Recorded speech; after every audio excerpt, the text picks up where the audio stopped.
வணக்கம். உலகின் அழகான நாடு, வளமையான நாடு, ஐரோப்பிய நிலப்பரப்பின் வாய்ப்புகளுக்கு வாயில் திறக்கும் நாடு சுவிட்சர்லாந்து டாவோஸ் நகரில் வல்லமைமிக்க உலகின் தலைவர்கள் ஆண்டுதோறும் ஒன்று கூடும் வேர்ல்ட் எக்கனாமிக் ஃபோரம் அரங்கில் தி ரைஸ் அமைப்பினுடைய 13வது உலக மாநாடு நடக்கிறது. 40 நாடுகளின் வெற்றி தமிழர்கள் வருகிறார்கள். அவர்களோடு இணைவோம், வாருங்கள், நாம் சந்திக்கலாம் டாவோஸ் நகரில். நன்றி, வணக்கம்.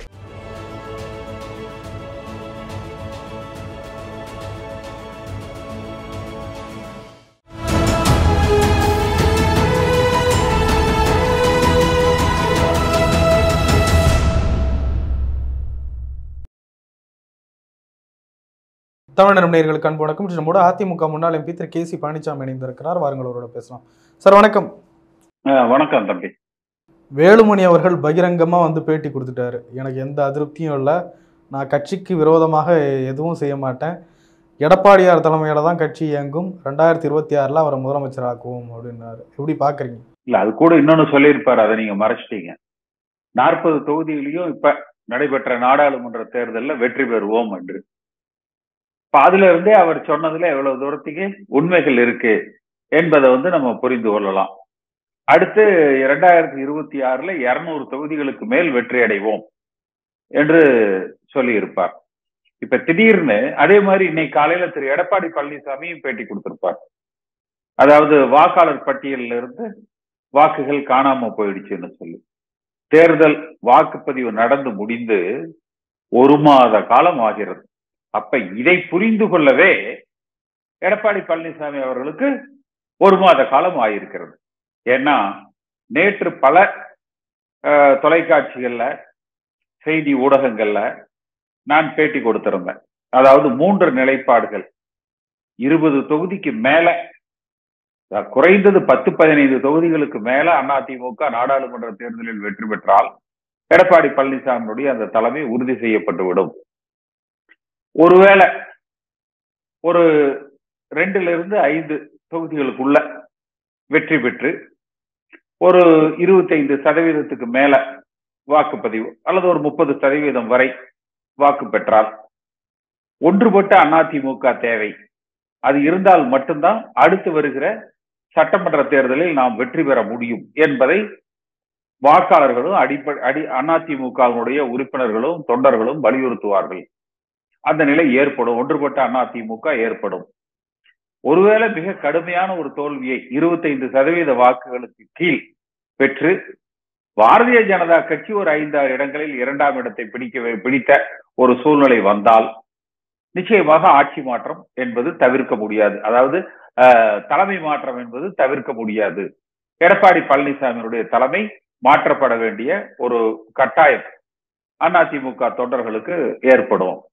அதே போல உதயகுமார் சொல்லியிருப்பார், எடப்பாடி பழனிசாமி ராமர், வேலுமணி லட்சுமணர். அப்ப இந்த ராமனும் லட்சுமணனும் காட்டுக்கு அனுப்பப்பட்டு விடுவார்கள்.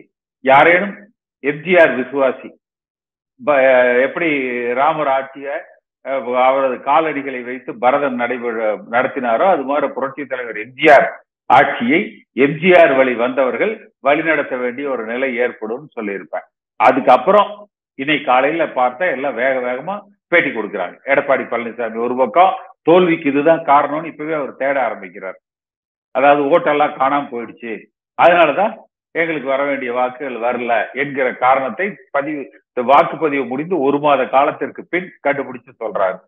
வேலுமணி கூட 40 தொகுதியிலையும் ஜெயிச்சிருவோம் என்று இப்பதான் பேச ஆரம்பிக்கிறாங்க. இந்த பேச்சுக்கள் எல்லாம் வாக்குப்பதிவு நடந்து முடிந்தவுடன் இவர்கள் பேசி இருக்கணும். அப்படி பேசி இருந்தால் அது உண்மை. அல்லது ஒருவேளை களத்துல ஒரு கடுமையாக இவர்கள் போராடி இருக்கிறார்கள் என்பதாவது நமக்கு தெரியும். இல்ல, உள்ளுக்குள்ள எடப்பாடி பழனிசாமி அவர்களின் தலைமையின் கீழ் அதிருப்தி இருக்குதா இல்லையா அப்படின்றதுனாலதான் கடந்த 1 மாத காலமாக இந்த தினமலர் நாளிதழோட செய்தி வந்துகிட்டு இருந்ததுல இருந்து இருந்த ஒரு விஷயமா இருந்தது. இப்போ யாருமே செங்கோட்டையனும் மறுத்துட்டார், வேலுமணியும் மறுத்துட்டார் அப்படின்றப்ப எடப்பாடி பழனிசாமியோட தலைமை கட்டுக்கோப்பா ஏத்துக்கிட்டு எல்லாம் செயல்பட ஆரம்பிச்சுட்டாங்க அப்படின்னு தான் புரிஞ்சுக்கலாம்ல. இல்ல, அதாவது எடப்பாடி பழனிசாமியினுடைய தலைமை ஏற்றுக்கொள்ளப்பட்டதா என்பதை வாக்கு வெற்றி பெறுகிற தொகுதிகள் முடிவு செய்யணும்.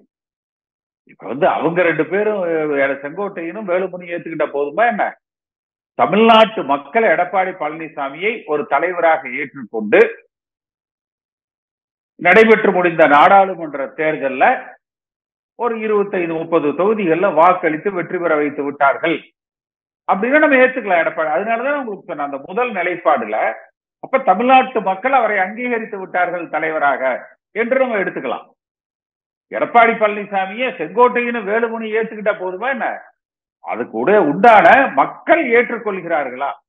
அதிமுக தொண்டர்கள் ஏற்றுக்கொண்டு அவர் தலைமைக்கு வெற்றியை தேடி கொடுத்திருக்கிறார்களா என்பதுதான் முக்கியம். அதனாலதான் நான் 3 நிலைப்பாடுகளை நான் தேர்தல் முடிந்தவுடன் அதிமுகவில் ஏற்படக்கூடிய மாற்றங்களாக நான் சொன்னேன். இதை விட எம்ஜிஆர் அவர்கள் படுதோல்வியை பாராளுமன்ற தேர்தலில் சந்திச்சிருக்கிறாரு. இதுதாங்க மிக கேவலமான ஒரு பதிலை எடப்பாடி பழனிசாமியும் அவரது அடிவருடிகளும் சொல்றாங்க. எம்ஜிஆர் எடப்பாடி ஒண்ணுங்களா? எம்ஜிஆர் எங்க தோத்திருக்காரு சொல்லுங்க? 8 தோல்வியை தொடர்ந்து தோல்வி அடைஞ்சிருக்கிறாரா என்ன? தொடர் 8 தோல்விகளை பெற்றிருக்கிறாரா? நீங்க இவர்கள் வெற்றி பெறுவதற்கு உண்டான காரணத்தை தேட வேண்டும், அல்லது எங்கே நமக்கு தோல்வி ஏற்படுகிறது அதை நாம் சரி செய்ய வேண்டும்னு யோசிக்கணும். மாறாக இவர்கள் என்ன நினைக்கிறாங்கன்னா, ஜெயலலிதா அம்மா தோற்கலையா, எம்ஜிஆர் தோற்கலையா? எங்க சொல்லுங்க, எங்க எம்ஜிஆர் 8 தேர்தலில் தோல்வி அடைந்தார்? எம்ஜிஆர் கண்ட ஒரே தோல்வி 80 நாடாளுமன்ற தேர்தலில் அதிமுக 2 தொகுதிகளில் வெற்றி பெற்றது. 80 அன்றைக்கு வலிமையாக இருந்த காங்கிரஸ் கட்சியோ திமுகவும் கூட்டணி அமைத்து போட்டியிட்டார்கள். அதே வெற்றி அவர்களுக்கு சட்டமன்றத்தில் கிடைத்துவிடும் என்று நம்பி அன்றைக்கு நடைபெற்றுக் கொண்டிருந்த அதிமுக ஆட்சியை கலைத்துவிட்டு சட்டமன்ற தேர்தலை 80 வைத்தார்கள். மிகப்பெரிய வெற்றியை புரட்சி தலைவர் எம்ஜிஆர் அவர்கள் பெற்றார்கள். அதே போல அம்மா காலத்துல 96 சசிகலா குடும்பம் வளர்ப்பு மகன் செய்த திருமணம், அந்த அன்றைய அமைச்சர்கள் செய்த அந்த ஊழல்கள், இதனால 96 அம்மா ஆட்சியை பறி கொடுத்தார். திருப்பி 2001 ஆட்சிக்கு வந்தார். திருப்பி 2006 திமுக ஒரு மைனாரிட்டி அரசாங்கமாகத்தான் அவர்களால் ஆட்சி அமைக்க முடிந்தது. திருப்பி 2011 ஆட்சியை பெற்றார், 16 ஆட்சியை பெற்றார். அப்ப எங்க 8 தோல்விகள், தொடர் தோல்விகளை அம்மா காலத்துல பெற்றாங்க, எம்ஜிஆர் பெற்றார் சொல்லுங்க? மிக கேவலமான பேச்சுக்களை எடப்பாடியும் அவரது அடிவருடிகளும் பேசிக் கொண்டிருக்கிறார்கள். அந்த வாதத்தை தயவு செய்து அவர்கள் நிறுத்த வேண்டும். அப்படி நிறுத்த தவறினால் தகுந்த கடும் விளைவுகளை ஏற்படுத்த அதிமுக தொண்டர்கள் தயங்க மாட்டார்கள். அவர்கள் வழி தேட வேண்டியது எப்படி இந்த இயக்கத்தை வெற்றி பெற வைப்பது, நம்மால் ஏன் வெற்றியை பெற்றுத்தர முடியவில்லை, தோல்விக்கான காரணங்கள் என்ன, அதை எப்படி சரி செய்வது என்று மனப்பூர்வமாக அவர்கள் சிந்தித்தால் எதிர்காலத்தில் அவர்கள் இந்த கட்சியில தொடரலாம். மாறாக மறைந்த புகழ்பெற்ற தலைவர்கள் மீது இவர்கள் இப்படி பழிச்சொல் பேசுவது என்பது இன்றைக்கு இந்த கட்சியினுடைய பொறுப்புல இருப்பதற்கு இவர்கள் தகுதியற்றவர்கள். அதே மாதிரி பாத்தீங்கன்னா இந்த ஊடக விவாதங்கள்ல இவர்கள் கட்சி சார்பாக அங்கீகரிக்கப்பட்ட செய்தி தொடர்பாளர்களை அனுப்பணும். அடியால் மாதிரி கட்சிக்கே சம்பந்தம் இல்லாதவன், வேற கட்சியில இருந்து வந்தவன், அவங்களை எல்லாம் விட்டு இவங்களுக்கு பேச சொல்றது. இது என்ன கூலிப்படையை வச்சு இவங்க நடத்துறாங்களா என்ன? ஒரு கூலிப்படையை நடத்துறது இல்ல அவுட் சோர்ஸ் பண்றது, இதெல்லாம் ஒரு அரசியல் கட்சிக்கு அழகல்ல. இதுல சில மூத்த பத்திரிகையாளர்கள் கொண்டு சொல்றாங்க, ஒரு மாநில கட்சிக்கான ஒரு தகுதி தரத்தை அதனுடைய பலத்தை முடிவு செய்யணும்னா அது போய் நாடாளுமன்ற தேர்தலில் காட்டி நிரூபிக்க முடியுமா? போன சட்டமன்ற தேர்தலில் தோத்தாங்க, ஓகே. இடையில இருக்கக்கூடிய தேர்தல்கள்லாம் சின்ன சின்ன தேர்தல்கள். இனி 2026 தான் ஒரு பெரிய தோல்வி ஏற்பட்டால் அது அதிமுகவுக்கு பலவீனம், எடப்பாடி பழனிசாமி தலைமைக்கு பதவியிலும் அப்படிலாம் நாடாளுமன்ற தேர்தல் எல்லாம் ஒரு வேல்யூவா எடுத்துக்க முடியாதுன்றாங்க. அப்ப ஏங்க இவங்க போட்டிக்கிட்டாங்க? நாடாளுமன்ற தேர்தலில் நாங்க போட்டியை இடலைன்னு விட்டுட்டு போய் வேலை பார்க்க வேண்டியதானே சார்? நீங்க போட்டிக்கு வரக்கூடாது, வந்தா ஜெயிக்கணும். நாங்க போட்டிக்கு வருவோம், ஆனா ஜெயிக்க மாட்டோம். ஏன் ஜெயிக்கலன்னு எங்களை யாரும் ஒண்ணும் சொல்லக்கூடாதுன்னு என்னங்க இது? அப்ப இந்த கட்சி அவர்கள் எதற்கு பயன்படுத்துறாங்க? இவங்க கொள்ளையடிச்ச பணத்தை பாதுகாத்துக்கிறதுக்கு, இவங்க மேல வழக்கு வந்துடக்கூடாதுங்கிறதுக்காக திமுகவோடு மறைமுக ஒப்பந்தம் ஏற்படுத்தி கொண்டு தங்களை காத்துக்கொள்ள ஒரு முன்னாள் அமைச்சர்கள் ஒரு 30 பேரை பாதுகாப்பதற்காக இந்த இயக்கத்தை இவர்கள் சீரழிக்கிறார்களா, சிதைக்கிறார்களா, அடகு வைக்கிறார்களா, அவமானப்படுத்துகிறார்களா? அதை அதிமுக தொண்டன் ஏற்க மாட்டான். அம்மா அவர்கள் மறைகிற பொழுது 50 நாடாளுமன்ற உறுப்பினர்களை இந்தியாவிலேயே மிகப்பெரிய கட்சியாக, 3வது பெரிய கட்சியாக உருவாக்கி எடப்பாடி பழனிசாமி கையில கொடுத்தோம். இன்றைக்கு எத்தனை நாடாளுமன்ற உறுப்பினர்கள் இருக்கிறாங்க? அப்ப இல்லைன்னா அறிவிச்சிருங்க, நாங்க நாடாளுமன்ற தேர்தலே போட்டியிட மாட்டோம்னு சொல்லிட்டு. அப்படி போட்டிக்கு வரக்கூடாது, போட்டிக்கு வந்தா ஜெயிக்கணும். முட்டாள்தனமா இந்த மாதிரியான வாதங்களை வைக்க கூடாது. நாடாளுமன்ற தேர்தலை நாங்க ஜெயிக்க மாட்டோம், ஆனா யாரும் எங்களை தப்பு சொல்லாதீங்கன்னு. ஏதாவது இன்னைக்கும் கோல் போஸ்ட் திமுக அதிமுக அப்படிதான் சார் இருக்கு. இப்போ விட்டுட்டு போயிடுச்சு, அதிமுகவினுடைய இடத்த வேற ஏதாவது பிடிச்சிருச்சு அப்படின்னா ஒத்துக்கலாம். மாறி இப்போ என்ன அதிமுக தானே இருக்கு. இதெல்லாம் பேச்சு இல்லப்பா. இந்த தேர்தல 40ல எத்தனை சீட்டு ஜெயிக்கிறீங்க? நீங்க ஸ்டாலினோட என்ன மறைமுக ஒப்பந்தம் வச்சிருக்கீங்க? ஏன் உங்கள் மேல நடவடிக்கை எடுக்கிறேன்னு சொன்ன ஸ்டாலின் எந்த நடவடிக்கையும் எடுக்கல? ஏன் இவர்கள் வேலு பண்ற ஊழல் தெரியாதா? துரைமுருகன் பண்ற ஊழல் தெரியாதா? நேரு பண்ற ஊழல் தெரியாதா? பொன்முடி பண்ற ஊழல் தெரியாதா? இன்றைக்கு இருக்கிற அமைச்சரவையில் இருக்கிற அத்தனை அமைச்சர்களும் செய்கிற ஊழல்கள் இவர்களுக்கு தெரியாதா? இவர்கள் நேர்மையாளர்களாக இருந்தால் ஒவ்வொரு துறையை பற்றியும் இந்த அரசாங்கத்தினுடைய செயலற்ற தன்மையை பற்றி விமர்சித்து இவர்கள் பேசியது உண்டா? ஏன் பேச மாட்டேங்கிறாங்க? டெல்லியில வட மாநிலத்தில் உத்தரப்பிரதேசத்துல ஒருத்தன் ஒரு 8 ஓட்டு பாஜகவுக்கு போடுறான். அப்ப அந்த எலக்ட்ரானிக் ஓட்டு மெஷினோட தரம், அதனுடைய நேர்மை அவ்வளவு தூரம் இருக்கு. நேற்று முழுக்க ஊடகங்கள்ல செய்தி வருது. ஆனா இன்னைக்கு எடப்பாடி பழனிசாமி லிஸ்ட்ல ஓட்ட காணாங்கன்னு பேசிட்டு இருக்காரு. இவர்கள் எல்லாம் சுயநினைவோடு அரசியல் செய்கிறார்களா என்று பார்க்கணும்.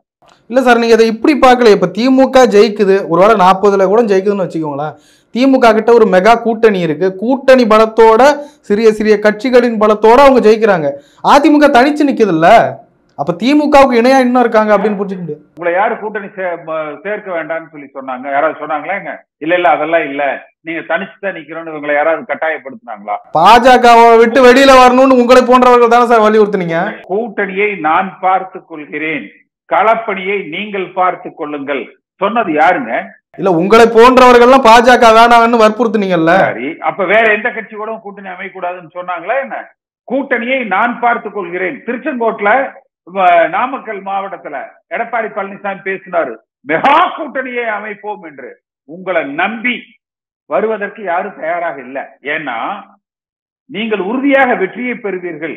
நீங்கள் அதிமுக என்கிற மாபெரும் இயக்கத்தை மிக வலிமையாக நடத்தி கொண்டு இருக்கிறீர்கள், வெற்றி பெறுகிற இயக்கமாக நடத்துறீங்க என்று எந்த அரசியல் கட்சியும் நினைக்கல. அப்படி நினைச்ச ஒரே ஆளு மன்சூர் அலிகான் மட்டும்தான். அவருமே கூட தலைமை கழகத்துல முனுசாமியை பார்த்துட்டு வெளியில போய் கூட்டணி பேச்சுவார்த்தை புரிஞ்சு போச்சுன்னு சொல்லிட்டு போயிட்டாரு. ஏதோ கடைசி நேரத்துல தேமுதிக அவர்களும் கடந்த தேர்தலில் நிரூபித்த வாக்குகள் மிக மிக சொற்பம்.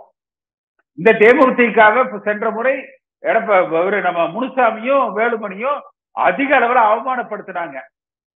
ஆனா இருந்தாலும் அவர்கள் இந்த முறை அதிமுகவோடு கூட்டணி வைத்துக் கொண்டார்கள். அப்ப கூட்டணிக்கு வரலனால அரசியல் கட்சிகள் கூட எடப்பாடி பழனிசாமி தலைமையிலான கூட்டணியை ஏற்றுக்கொள்ள இவருக்கு தலைமைக்கு தகுதியற்றவர் தானே பார்க்கிறாங்க. அப்ப நீங்க என்ன செய்யணும்? நம்முடைய கட்சியை, சொந்த கட்சியை ஒன்றுபடுத்தி வலிமையான அதிமுகவை உருவாக்கணும் இல்லையா? இல்ல சார், இன்னைக்கு கூட வேலுமணி சொல்லியிருந்தார், எடப்பாடி பழனிசாமி அவர்கள் எங்களை எல்லாம் கலந்து ஆலோசிச்சுதான் எந்த முடிவா இருந்தாலும் எடுக்கிறாரு அப்படின்ற. அப்ப ஒரு தோல்வின்னு வந்துட்டா அதான்ப்பா, எவ்வளவு கமிஷன் வாங்கலாம், எப்படி கொள்ளையடிக்கலாம், எப்படி ஸ்டாலினோட ஒரு அண்டர் கிரவுண்ட் டீலிங் போட்டு பாதுகாத்துக்கலாம், பாஜக ஓடத்துல கதவை சாத்திட்டு மண்டிக்கிட்டு அவர்களிடத்துல எந்த வழக்கு வராம எப்படி நம்மளை பாதுகாத்துக்கலாம், இதைத்தான் கலந்து ஆலோசிக்கிறாங்களே ஒழிய வெற்றி வாய்ப்புகளை பற்றி, இந்த இயக்கத்தை வழிநடத்துவதை பற்றி யார்கிட்ட ஆலோசிக்கணும்? அடிமட்ட தொண்டன்ட்ட ஆலோசிக்கணும், கட்சியில இருக்கிற எல்லாத்தையும் ஆலோசிக்கணும்.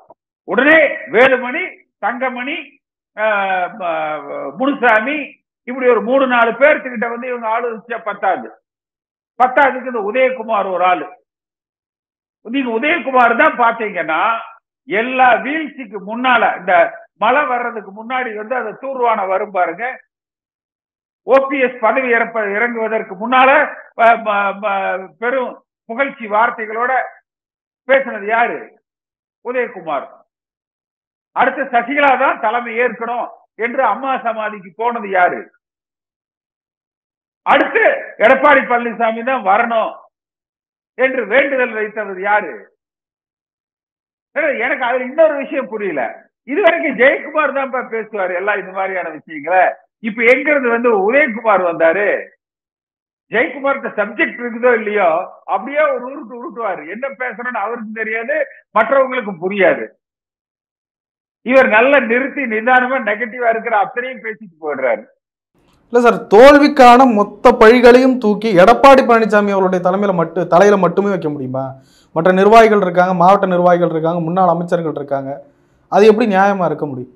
ஒற்றை தலைமை அப்படின்னு சொல்லி இருக்கிறது யாருப்பா? ஒற்றை தலைமை இருந்தா நாங்க ஜெயிச்சிருவோம்னு சொன்னது யாருப்பா? எல்லாரையும் என்னை கட்சி விட்டு நீக்கினது யாரு? இந்த இயக்கத்தை பிளவுபடுத்தியதெல்லாம் யாரு? அதெல்லாம் இன்ன வரைக்கும் சொல்றாங்க. அதெல்லாம் கட்சியின் முடிவுன்னு தான் சொல்றாங்க. எடப்பாடி பழனிசாமியின் தனிப்பட்ட முடிவு அல்ல, கட்சியின் முடிவுன்னு தான் சொல்றாங்க. செயற்குழு கூட்டி முடிவு பண்ணாங்களா? பொதுக்குழு கூட்டு முடிவு பண்ணாங்களா? யாரு கட்சி? ஏதாவது இன்றைக்கு இருக்கிற பிரச்சனையே புரட்சி தலைவர் எம்ஜிஆரை போல அம்மாவை போல இவர் தான் கட்சின்னு நினைக்கிறாரு. அதுதான் பிரச்சனை. அதிமுக வேற, எடப்பாடி பழனிசாமி வேற. அதை அவர் புரிந்து கொள்ள மறுக்கிறார். ஒரு ஒன்றுபட்ட அதிமுகவாக ஒரு கூட்டு தலைமையில, ஏன்னா எடப்பாடி பழனிசாமி எம்ஜிஆராக முயற்சிக்கிறார், அதுதான் அவருக்கு பிரச்சனை. ஒரு கூட்டு தலைமையில ஒன்றுபட்ட அதிமுகவை, வலிமையான அதிமுகவை கட்டமைக்கணும். தொண்டர்களின் நம்பிக்கையை பெற்றதா இருக்கு. இவர் ஒரே ஒரு பலம் தாங்க, கொள்ளையடிச்சு வச்ச காசு இருக்கு. அந்த காசை கொடுத்து எல்லாரையும் வாய அடைச்சிடுறாரு. இல்ல அப்படி எடப்பாடி பழனிசாமி கிட்ட அவர் ஊதுகிற மகுடிக்கு மயங்காதவர்களை உடனே கட்சி விட்டு நீக்கிடுறாரு. இவ்வளவுதான். நீக்குங்க, பரவாயில்ல, அதை பத்தி எல்லாம் ஒண்ணும் இல்ல, ஜெயிச்சு காட்டுங்க. அப்ப ஏன் இப்பவே தோல்வி பயம் உதறுதா? இல்ல, நிறைய இப்போ செய்தித்தாள்கள்லையும் சரி, நியூஸ் சேனல்ஸ்லையும் சரி, அதிமுகவுக்குள்ள ஒரு பிரளயம் இருக்கு, அதிருப்தி இருக்கு, தோல்விக்கு எல்லாரும் கோபத்துல இருக்காங்க அப்படின்ற மாதிரிலாம் போடுறாங்க. ஆனா உள்ளுக்குள்ள இருந்து நேரடியா ஒரு புகைச்சலையும் வந்ததை பார்க்க முடியல. வெளியில இருந்து திட்டமிட்டு சதி செய்யறாங்களோ என்ன? அதாவது பிரச்சனை வருத்தம் இருக்குதுன்னா எல்லாரும் கழட்டி எடுத்து போய் அடிச்சாதான் வருத்தம் தெரிவிக்கணும்னு நினைக்கிறீங்களா? என்ன மன வருத்தம் இல்ல சார், அதுல இருந்து ஒரு சந்தோஷம் இல்ல பாருங்க. ஒரு தலைமைக்கு கட்டுப்பட்டு எதிர்த்தே பேசாம இருக்கிறாங்களே. என்ன பேசணும்ப்பா? ஏன்னா தெருவுல தொடப்பு கடத்தோட வந்து நின்று போராட்டம் நடத்தணுமா? இல்ல, இதையெல்லாம் பாக்குறப்ப உங்களுக்கு எம்ஜிஆர் ஜெயலலிதா ஞாபகம் வரலையா? எதிர்த்தே பேச மாட்டாங்க. இல்ல, அப்படியெல்லாம் அந்த காலகட்டங்கள்ல எல்லாம் வந்து வெற்றியை தவிர வேறு எதையும் பார்க்காத தொண்டர்கள், அதிமுக தொண்டர்கள் களத்துல நின்று யாரும் காசு வரலன்னு கேட்க மாட்டாங்க. அன்னைக்கு கொடி வரல, பேனர் வரல, வேட்பாளர் எங்க ஊருக்கு ஓட்டு கேட்டு வரல, இவ்வளவுதான் கேட்பாங்க. சொந்த காசுல அந்த ஊர்ல அந்த பூத்துல வேலை செய்வாங்க. இப்பத்தான் எல்லாத்துக்கும் ஒரு ரேட்டு வச்சு கட்சிக்காரனை கூலிக்காரன் ஆக்கி, இன்னும் சொல்ல போனா உதயகுமார் வேற ஒரு பெரிய விளக்கத்தை சொல்லிட்டாருப்பா. டிஎம்கே அப்படின்னா ஆன்டி டிஎம்கே அப்படின்னு. சரி, அப்ப ஏடிஎம்கே ஆட்சியில, எடப்பாடி பழனிசாமி ஆட்சியில வேலுக்கு எப்படிப்பா ஒரு மெடிக்கல் காலேஜ் கொடுத்தீங்க? எடப்பாடி பழனிசாமியும் நம்ம சுகாதார விஜயபாஸ்கர் கையெழுத்து போட்டு எப்படிப்பா ஜெகத்ரட்சகனை கொடுத்தீங்க? திருவள்ளூர் பக்கத்துல வந்து ஒரு இன்னைக்கு இருக்கிற திமுக எம்எல்ஏ கொடுத்தீங்க. எவனாவது ஒரு அதிமுக தொண்டனுக்கு காசு இல்லாம ஒரு மெடிக்கல் காலேஜ் சீட் வாங்கி கொடுத்திருப்பீங்கன்னு சொல்லுங்க. நீ மெடிக்கல் காலேஜ் கொடுக்க வேண்டாம், ஒரு மெடிக்கல் சீட் அவனுக்காவது வாங்கி கொடுத்திருப்பேன்னு சொல்லுங்க பார்க்கலாம், காசு இல்லாம. அப்ப இவங்க எல்லாம் இன்னைக்கு உட்கார்ந்து டயலாக் கொடுறாங்க. டிஎம்கே என்றால் ஆன்டி டிஎம்கே. இதே உதயகுமார் நாளைக்கு மத்தியில பாஜக ஆட்சிக்கு வரட்டும், பேச சொல்லுங்க பார்க்கலாம் உதயகுமார. நேற்று ஏதாவது ஒரு திமுக மேல இந்த 3 ஆண்டுகள்ல உதயகுமார் திமுக மேல வரிசையா வச்ச விமர்சனங்கள் என்ன சொல்லுங்க? ஜெயக்குமார் கூட கடுமையா பூத்துல போராடி அவர் கைது செய்யப்பட்டார் திமுக அரசாங்கத்தால, பழிவாங்கப்பட்டார் திமுக அரசாங்கத்தோட. உதயகுமார் என்ன பண்ணாரு? வேலுமணி என்ன பண்ணாரு? எடப்பாடி பழனிசாமி என்ன பண்ணாரு? இன்றைய தேதிக்கு இந்த இயக்கத்துக்காக கடுமையாக கள போராட்டத்துல நிக்கிறது 2 பேர் தான். ஒண்ணு ஜெயக்குமார், இன்னொன்னு சி.வி. சண்முகம். இவங்க எல்லாம் பண அரசியல் மட்டும்தான் பண்றாங்க. இந்த செங்கோட்டையனை பத்தி ஒரு கான்ட்ரவர்சி வந்துகிட்டே இருக்கு. நான் அதை உங்ககிட்ட தான் கேட்கணும். ஏன்னா நீங்களும் எம்ஜிஆர் காலத்துல இருந்து இருக்கிறவர், அவரும் எம்ஜிஆர் காலம். அவரை பத்தி தான் கொஞ்சம் சொல்லுங்களேன். அவர் கட்சிக்கு விரோதமாக யோசிக்கக்கூடியவரா? இல்ல, அவர் எந்த காலத்திலையும் அவர் உண்டு அவர் வேலை உண்டுன்னு இருக்கிறவருப்பா. நான் சட்டமன்ற உறுப்பினராக 84ல் இருக்கிற பொழுது எங்களுக்கு ஈரோடு மாவட்ட செயலாளராக இருந்தவர். நான் காங்கேயத்தில் எம்எல்ஏவா இருந்த போது அவர் தான் ஈரோடு மாவட்ட செயலாளர். அப்ப கிட்டத்தட்ட எனக்கு அவருக்கு ஒரு 45 ஆண்டு கால பரிச்சயங்கள் உண்டு. ஓபிஎஸ் அணி, இபிஎஸ் அணி, அந்த அணிகள் இணைகிற பொழுது நானும் செங்கோட்டையனும் தான் ஓபிஎஸ் பேசி ராத்திரி 11 மணிக்கு ஆரம்பிச்சு அதிகாலை 4 மணி வரைக்கும் உட்கார்ந்து பேசி இந்த இணைப்பையே நடத்தி முடிச்சோம். அப்ப இந்த இயக்கம் புரட்சி தலைவர் எம்ஜிஆர் காலத்துல வந்தவங்களுக்கெல்லாம் அமைதியாக இந்த இயக்கத்தை வலிமைப்படுத்த வேண்டும் என்பதை மட்டுமே குறிக்கோளாக கொண்டவர்கள். இப்ப இருக்கிறவங்க எல்லாம் கரெக்டா 4 காசு பாத்தரணும், கரெக்டா அதை காப்பாத்திக்கணும், தங்களை முன்னிலைப்படுத்திக்கிட்டு பதவிகளை பெற்றுக்கொள்ள வேண்டும், இவ்வளவுதான். அதனால செங்கோட்டையன் எல்லாம் தலைமை பொறுப்புகள்லாம் அவர் ஆசைப்பட மாட்டாரு. அவருக்கான களமும் அது அல்ல. அதிமுக அந்த ஸ்ட்ராட்டஜியில தான் கொஞ்சம் மிஸ் பண்ணிடுச்சோ. ஏன்னா சில தேர்தல் வியூக வகுப்பாளர்லாம் சொல்றாங்க, பிஜேபி ஏடிஎம்கே அலைன்ஸ் ஒருவேளை இருந்திருக்குமானால் நிச்சயமா 20 தொகுதிகளில் திமுகவை தோற்க வைத்திருக்கலாம் அப்படின்னு சொல்றாங்க. இந்த ஸ்ட்ராட்டஜியில தான் மிஸ் ஆயிடுச்சோ. அதுவும் தவறான ஒரு வாதம்.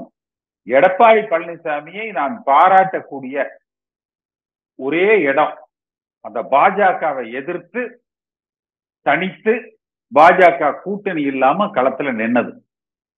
போற்றுதலுக்கும் பாராட்டுக்கும் உடைய ஒரு முடிவு அது.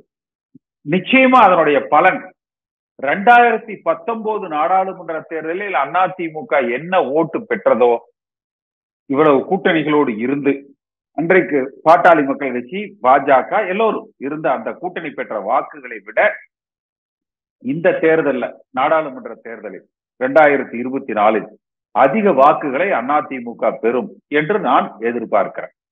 எடப்பாடி பழனிசாமி கோட்டை விட்ட இடம் கட்சிக்கு சம்பந்தமே இல்லாதவன், கான்ட்ராக்டர், காசு வச்சிருக்கிறவன், வேற கட்சியிலிருந்து வந்தவன், அம்மாவால கட்சி விட்டு நீக்கப்பட்டவன், அந்த மாதிரியான ஆட்களை பணம் மட்டுமே பிரதானம் என்று நம்பி இப்ப திருச்சியில ஒரு வேட்பாளர் கொடுத்திருப்பாரு. அந்த மணல் கான்ட்ராக்டர் கரிகாலனுடைய சகோதரர். கரூர்ல ஒருத்தர் கொடுத்திருப்பாரு, செந்தில் பாலாஜியோடு தொடர்புடையவர். ஈரோட்ல ஒருத்தர் கொடுத்திருப்பார், கட்சிக்கே சம்பந்தம் இல்லாத பாஜக எம்எல்ஏவோட மருமகனுக்கு கொடுத்திருப்பார். அப்ப இது நான் சில உதாரணங்களுக்கு நான் சொல்றேன். அப்ப அது ஒன்று. 2வது, கட்சிய ஒரு கட்டமைப்பா வலிமையோடு ஒரு மாற்று கருத்து சொல்லுகிறவர்களையும் அனுசரித்து, எனக்கு தெரிந்து SD சோமசுந்தரம் எம்ஜிஆர் மீது ஊழல் குற்றச்சாட்டுகளை கவர்னர் இடத்துல கொண்டு போய் கொடுத்து ஆட்சியை டிஸ்மிஸ் பண்ணணும் என்று வழக்கு பதிவு செய்யணும்னு சொல்லி ஊர்வலம் ஆர்ப்பாட்டம்னு செய்தவர். அப்ப ஒரு பொதுக்குழு நடந்தது. நான் அன்றைக்கு இளைஞரணி மாவட்ட துணை செயலாளராக அந்த பொதுக்குழுவுல நான் கலந்து கொள்கிறேன். அப்பவும் எம்ஜிஆர் சொன்னது, நான் இப்பொழுதும் சத்யா ஸ்டுடியோ வாசலை பார்த்து கொண்டிருக்கிறேன். ஏன்னா அங்கதான் பொதுக்குழு நடந்தது. அண்ணன் SDS அவர்கள் நம்மோடு வந்துவிட மாட்டாரா? அவரது மனக்குறைகளை, வருத்தங்களை நம்மிடத்தில் பேசி தீர்த்து கொள்ள மாட்டாரா? அவரும் இந்த இயக்கத்திற்காக உழைத்தவர், அதிமுக ஆட்சிக்கு வர வேண்டும் என்று பாடுபட்டவர். அப்படிப்பட்டவரை என் மீது அவர் குறை சொல்லி இருந்தாலும், குற்றம் சொல்லி இருந்தாலும், அப்படிப்பட்டவரை இழப்பதற்கு நான் விரும்பவில்லை. அவரது வருகையை நான் எதிர்பார்க்கிறேன். இது எம்ஜிஆர். ஆனா இவர்களெல்லாம் துப்பிட்டாங்க, தும்பிட்டாரு, உடனே நீக்கிறேன் கட்சி விட்டு. இவரு பேரு என் பேரு ஒரே பேரு பழனிசாமின்னு இருக்குது, உடனே கட்சி விட்டு நீக்கிருங்க. பன்னீர்செல்வத்திட்ட பேப்பரை கொடுத்தோடனே படிச்சு பார்க்காம கையெழுத்து போடுறதை விட்டுட்டு படிச்சு பார்த்துட்டு கையெழுத்து போடுறதுக்கு ஒரு 15 நிமிஷம் டிலே பண்ணிட்டாருங்க, உடனே அவரை கட்சி விட்டு நீக்கிருங்க. இவங்க எல்லாம் எம்ஜிஆர் பத்தி பேசுறாங்க. எம்ஜிஆருடைய அருமை பெருமைகள் இவர்களுக்கு எப்படிங்க தெரியும்? அது ஏதோ கற்பூர வாசனை பத்தி சொல்லுவாங்கல்ல, அது போல இருக்குது. நிறைய ஒரு கேள்வி சார், இந்த சமீபத்தில் உங்களுடைய பெயரும் ரொம்ப அடிபட்டுக்கிட்டு இருந்தது. புகழேந்தி நீங்களெல்லாம் சேர்ந்து ஏதோ தனித்து பயணிக்க போவதாகவும் வேறு ஒரு திட்டத்தை கையில வச்சிருப்பதாகவும், என்ன பண்ண போறீங்க ஜூன் 4க்கு பிறகு? அதாவது ஒன்றுபட்ட அதிமுகவை உருவாக்க வேண்டும். இந்த 3 நிலைப்பாடுகள் சொன்னேன் இல்லையா? 20 தொகுதிக்கு மேல எடப்பாடி பழனிசாமி தலைமையில அதிமுக ஜெயிச்சிருச்சுன்னா அவர் நிச்சயமா தனிப்பெரும் தலைவர். யார் அதிமுகவோடு சேர்ந்து பயணிக்கணும்னாலும் அவரது தலைமையை ஏற்றுக்கொண்டுதான் பயணிக்க முடியும். அடுத்த நிலைப்பாடுங்கிறது ஒன்றுபட்ட அதிமுக, அதற்கு அடுத்த நிலைப்பாடுங்கிறது மாற்று தலைமை. அப்போ ஒன்றுபட்ட அதிமுகவை, வலிமையான அதிமுகவை கட்டமைப்பது மட்டும்தான் என்னுடைய பணியாக நான் மேற்கொண்டிருக்கிறேன். ஜூன் 4ஆம் தேதி தேர்தல் முடிவுகளுக்கு பிறகு வலிமையான நடவடிக்கைகளையும் கடுமையாக திமுகவையும் பாஜகவையும் எதிர்த்து, ஏன்னா அந்த இடத்தை எடப்பாடி பழனிசாமி செய்யறது இல்லை, திமுகவையும் பாஜகவையும் எதிர்த்து வலிமையான அந்த எதிர்க்கட்சி அரசியலை முன்னெடுக்க போகும். சார் நிறைய விஷயங்களை பகிர்ந்து கொண்டீங்க, நன்றி sir. Let's build our bright future with the scenic wonders of Switzerland. The RISE 13th Global Tamil Entrepreneurs and Professionals Summit from 7th to 9th June 2024 in Davos. Let's join with the global Tamils at the renowned Davos Congress Center. Register now at www.tamilrides.org. Contact us at 91500 60032.